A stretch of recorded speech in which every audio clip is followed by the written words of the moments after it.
Alright, so this tutorial is giving you guys a basic kind of introduction to some of the color correction options that you have in Final Cut. When you take your video, I encourage you to watch... What? How are we supposed to tell? How are you supposed to tell what?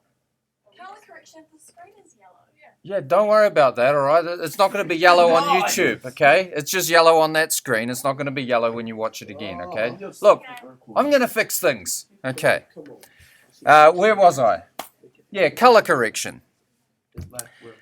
When you take your footage, I encourage you to watch the video. It's on the playlist for how to set up the camera for optimal recording of your video. That's going to give you more flexibility and options when you bring it into Final Cut for color correction.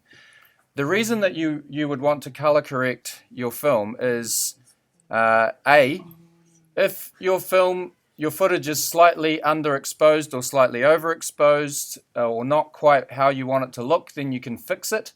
And B, you can give your movie a more cinematic look and a more stylized look by changing the color and look of the footage. All right, now here is some footage that is on the timeline. The first thing that you can do, which I'm going to recommend in most cases you don't do, is you go here to the Effects tab, and if I click on all, you'll see that there's a bunch of different options here. There's 50s TV, there's add noise, there's aged paper. These are all very kind of extreme. Some of them are more subtle than others. You know, Indie Red isn't too extreme, I guess. Some of them are more subtle than others, but these are going to add kind of effects and different looks to your footage. You don't want to go berserk with these, and in most cases I would say don't use those unless you've got a very specific purpose. The reason that I say don't use them is because they're kind of extreme, they stick out and they scream kind of amateur home video. You don't see these types of things done in a normal Hollywood movie. The color correction is a lot more subtle than that. But you can have a look at them and you might find something that, you know, fits for your film, fits for the look that you're going. All right, the second thing is you can click on the video tab and you'll see that there is a color thing here, and you can go to where it says color correction, click on this arrow, and we've got the color board here. So here you can change the the hue or the tint of that footage. This circle here where my cursor is changes, it's like the global change, so it changes the whole, everything in the clip to wherever I'm going to drag it. Oh, I've got a mask on at the moment, so it's only changing that. I'll tell you about that in a second. See how the doorway is changing, but the rest isn't? That's because I've got a mask on around that doorway, which I'll show you how to do in a second. So that's the global, and then you've got these other smaller ones here which only affect like certain ranges within the clip, like the highlights and the lowlights and the mid-tones. So you can get quite kind of specific with how you want the thing to look. And yeah. All right.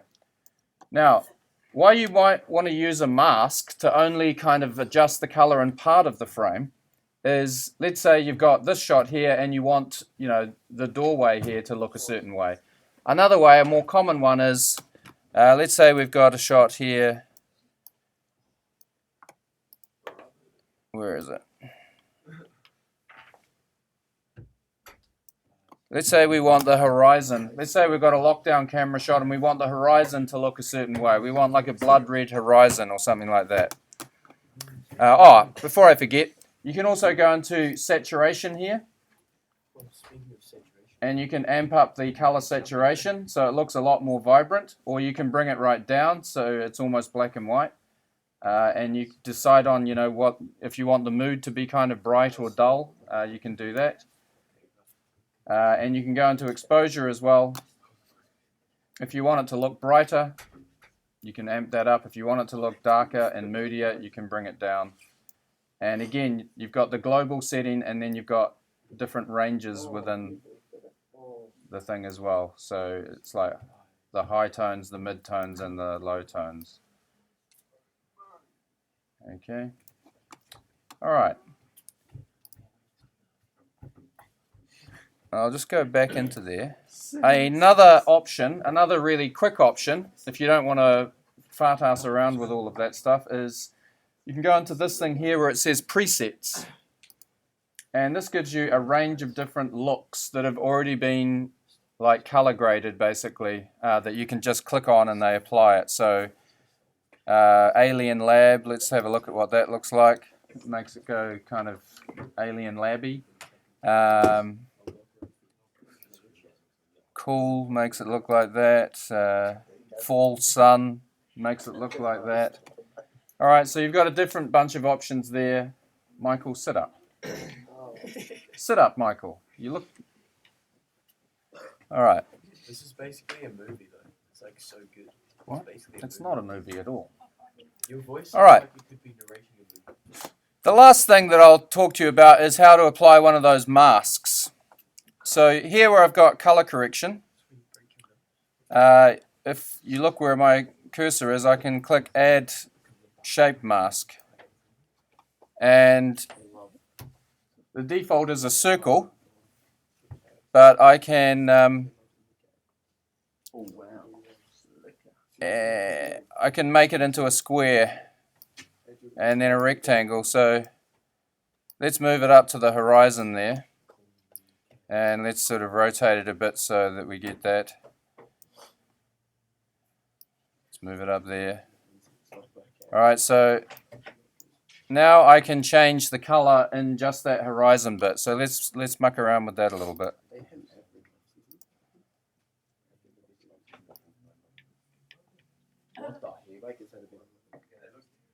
It looks bad, yeah. It looks shocking. Let's move it in. Alright. That kind of looks okay. Kind of looks like there's a bit of a sunset behind them or whatever. Anyway, you can play around with that. Alright, so that is a basic introduction to color grading. It's something that you do at the end of your edit when you've got all the cuts in the right place and you have been fiddling around with the sound as well, and you've got your film kind of locked down. This is generally the last thing you will do in your editing, is you'll go back and you will start color grading your film for the look that you want. Alright? Thus endeth the lesson. Thank you very much.